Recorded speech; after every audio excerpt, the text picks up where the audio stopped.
picture your grocery cart for a second. Just really visualize it. Right, the weekly shopping cart. Yeah. Now, take out the milk, take out the pasta, take out the soda. Okay, emptying it out. And replace all that food with something else. Replace it with your constantly shrinking paycheck and, your growing anxiety. Oh, that is a heady visual, but it's accurate. It totally is. Because why is it that no matter how carefully you budget, you feel like you are getting poorer? Every single week, you feel it at the checkout register. Exactly. When inflation hits, everyday people are always the first to be harvested. Yeah. We always blame money printing governments, right? Right, or we blame broken supply chains, the big macro stuff. The big stuff. But what if the real invisible hand is hiding right there on your supermarket shelf? That is the truly terrifying part. It is. So we have this highly secretive 4-year commercial data set. It covers 2004 to 2007. And it is from a massive Swiss online supermarket. Not just any supermarket either. They controlled like 70% of the market. It is absolute dominance. And we are talking about over 1 million transactions. 1 million. That is insane. And this was meticulously analyzed by 3 economists, Martin Berka, Michael Devereux, and Thomas Rudolph. Right, in National Bureau of Economic Research working paper. So, okay, let's unpack this. Because this data completely shatters how we think about our weekly grocery run. It really does. This data gives us unprecedented access. We can see the exact timestamps, the quantities, the micro-level prices that traditional macroeconomics usually just totally misses. We are going to decode this data today. We are going to reveal a carefully engineered wealth illusion. You have to hear this. Absolutely. So let's jump in. Economics 101 promises us this beautiful, living, breathing market. Supply and demand, the invisible hand working perfectly. Right. And at first glance, the data proves it, but it's a trap. It is a complete trap. If you look at the raw data across over 1,177 products, beverages, dairy, pasta, the average price changes every 2.2 months. 2.2 months. That is like 5.5 times a year. Yeah. And some prices change wildly. There are 35 products that change prices at least 12 times a year. So more than once a month. Right. So you look at these fluctuating prices, you think the free market is working perfectly. You think you can beat the system. Exactly. You think, if I am just patient enough, I can wait for the lowest price. But here is the thing. What's fascinating here is that those fluctuations are just static on the radar. Wait, static? Yeah. They are entirely designed to keep you distracted. The prices change every couple of months. That sounds normal, though. I mean, supply and demand in action. Why is this a trap? Because it's not real movement. Yeah. What if I told you the true price of your groceries is as dead and motionless as a pool of stagnant water? I would say you're crazy. I see the prices change with my own eyes. But the researchers use a very simple algorithm. They stripped away any price drop that only lasts for a single week. Oh, like a temporary sale. Exactly. They just mathematically remove the short-term sales. And what remains is the reference price. The reference price. Okay. The true baseline price of the item. Right. And the mind-blowing data point here is this. Once you remove those promotions, the true baseline price only changes, on average, once every 3 years. Wait, what? 3 years? 37 months, to be exact. Oh, my God. It's wild. In 56% of all the quarters they analyzed, the baseline price didn't move a single cent. Not a single cent. Right. For years. Yes. And you have to contrast this with old academic studies. Like, older U.S. studies claim prices changed every 4 to 5 months. But this Swiss online data proves that digital retail prices are just horrifyingly rigid. Horrifyingly rigid. You think prices are dynamic, but the core price you are subjected to is entirely frozen. So why do corporations lock prices in for 3 years? I mean, the textbooks tell a story about costs, right? Yes, the classic menu cost theory. Let's avoid the jargon. Basically, a corner store owner hates changing prices because they literally have to print new labels. Pay staff to scrape off the old stickers. It physically costs money to change prices. Right, but wait. Hold on. This is an online supermarket. Exactly. Fully digital. In an online store, changing a price takes one guy clicking a mouse. The cost is literal zero. A literal cost of zero. So why the 3-year freeze? If it costs nothing to change the price, why not change it every day? It's precisely because there is no cost that this is so terrifying. What do you mean? The absolute rigidity of the baseline price isn't about saving on printing costs. It is a deliberate psychological anchor. An anchor. Yeah. Capital is using an incredibly rigid baseline price to weave a web of precise human manipulation. Wow, they freeze the price to mess with our heads. Completely. They establish a baseline so firmly in your mind that you never question it. But wait, history always leaves clues. We are told inflation forces companies to raise prices. That is the standard narrative, yes. But what happens when inflation goes backward? This is where it gets really dark. Let's look at the years 2004 to 2007 in Switzerland. For these specific food groups, the official inflation rate was actually negative. Negative inflation. Deflation. Yes. Beverages and yogurts had a monthly inflation rate of negative 0.02%. Their costs were dropping. And pasta was negative 0.15%. So things were getting cheaper to produce and transport. Right. So here's the anti-intuitive gut punch. During a time of negative inflation, what did the supermarkets do with their 3-year frozen baseline prices? You would hope they lowered them. Did they lower them? No.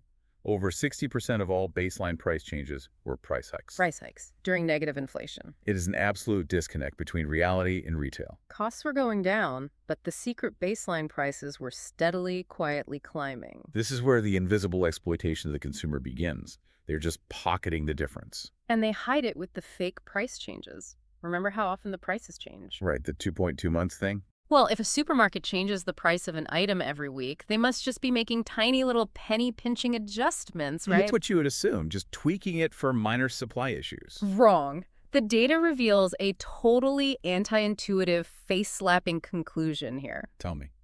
There is a strictly positive correlation between how often a price changes and how violently it swings. Wait, really? The faster the price changes, the bigger the price jump or drop. Exactly. It's like someone shaking a snow globe. They aren't gently tapping it. The more they shake it, the harder they throw it around the room. That is the perfect analogy. And this breaks standard economic models. How so? It proves the supermarket isn't fine-tuning for minor supply chain hiccups. If they were, the changes would be tiny. Right. Instead, they are using violent price earthquakes to totally destroy your internal price radar. Your price radar. Like your sense of what things should cost. Exactly. You no longer know what a bottle of juice should cost, because one week it's $3, the next it's $1.50, then it's $4. So you completely lose your bearings. You have to rely on their red sale tags to tell you what a good deal is. And let's rip the mask off that bright red sale tag. Oh, please do. Yep. Because you feel like a genius when you stockpile discounted toilet paper. But who is really playing who? Let's look at the classic bookish economic theory of sales. The Varian model, or the Chevalier and Cachat models. Right. The old textbook theories. The theory claims supermarkets use sales to separate loyal customers from bargain hunters. Loyal customers pay full price no matter what. Bargain hunters wait for deals. Yeah. And according to this old theory, huge, massive discounts must be incredibly rare because they hurt profits too much. That makes total logical sense. If you discount something by 50%, you can't do it every week, right? You would go bankrupt. Right. But this massive data set violently crushes this beautiful, naive lie. Oh, I love when data does that. The data pulls away the final curtain. The items screaming rock bottom prices every single day are exactly what they want you to buy. What do you mean? The Swiss data proves the exact opposite of traditional theory. Items that go on sale most frequently are the ones with the deepest price cuts. The most frequent sales are the deepest cuts. Yes. But that makes no sense. Why would they constantly slash the price of the exact same items? This has nothing to do with clearing out old warehouse stock. Nothing at all. It's a highly calculated psychological obedience test. Obedience test. Yeah. By constantly flashing massive, deep discounts on the exact same items, the algorithm is training you. Training me. A bit of dog. To feel the euphoria of taking advantage of the system. Oh, wow. So they want me to feel like I won. Exactly. Yeah. But take a deep breath, because this next number is going to make you feel like you are suffocating. Okay, I am bracing myself. Think of all the money you've saved buying things on sale, all that effort. I try to be so careful. I wait for the deals. Well, the researchers calculated something called the effective price. The effective price? What is that? This is the actual mathematical average of what real people paid for an item over 4 years. Okay, so it combines both the full price purchases and the frantic sale price purchases. Exactly. Every dollar spent divided by the units. All right. And remember, The median price drop during a sale is around 11%, which feels huge. It does feel huge. But the effective price, what consumers actually spent on average, is only 1.9% lower than the frozen 3-year baseline price. Wait, let me process this. Here's where it gets really interesting. Do your math. So despite all my couponing, all my waiting for deal week, I am basically paying full price, just a 1.9% difference. Exactly. For all your effort, you beat the capitalist system by less than 2 cents on the dollar. Less than 2 cents. That is a gut punch. The discounts are nothing but an illusion. You are sweating and stressing to save a margin that is mathematically irrelevant to them. That is just brutal. And it leads perfectly into this next realization. Why do you always end up with a cart full of things you didn't plan to buy? Because you never had a choice to begin with. The illusion of choice, monopoly, and control. Textbooks predict that a rational supermarket will never put two competing brands, like Coke and Pepsi, on sale at the exact same time. Right, because if Coke is full price, they want the loyalists to buy it. Yeah. And they discount Pepsi to capture the bargain hunters. Exactly. They stagger the sales to protect their margins. But does capital really leave you an escape route into absolute rationality? No. We have to look at the data on synchronicity. Synchronicity. Yeah. The probability of highly substitutable products, like all the different brands of Italian pasta, going on sale at the exact same time is vastly higher than random chance. Vastly higher. So it's not an accident? Not at all. When you walk down the digital aisle and every single brand of pasta has a red tag, that isn't a lucky day. It's an ambush. It is a synchronized ambush. The data clearly shows coincidence sales. Entire categories light up with discounts all at once. Why? I mean, why would they do that? Because the supermarket algorithm isn't afraid of you choosing brand A over brand B. It wants to overwhelm your rational brain with a fake carnival of savings. A fake carnival. Yes. If everything is on sale, you stop evaluating if you actually need the pasta. Right. You just buy 3 boxes because it's a great deal. Your logic just entirely drowns in a sea of red tags. Exactly. You panic buy. You load up your cart with things you didn't even come for. So if everything is on sale, and they're overwhelming us with red tags, how does the supermarket make billions? This is the most brutal pie chart you will ever visualize. Because you think the sales drive the revenue. Right. But you are wrong. So wrong.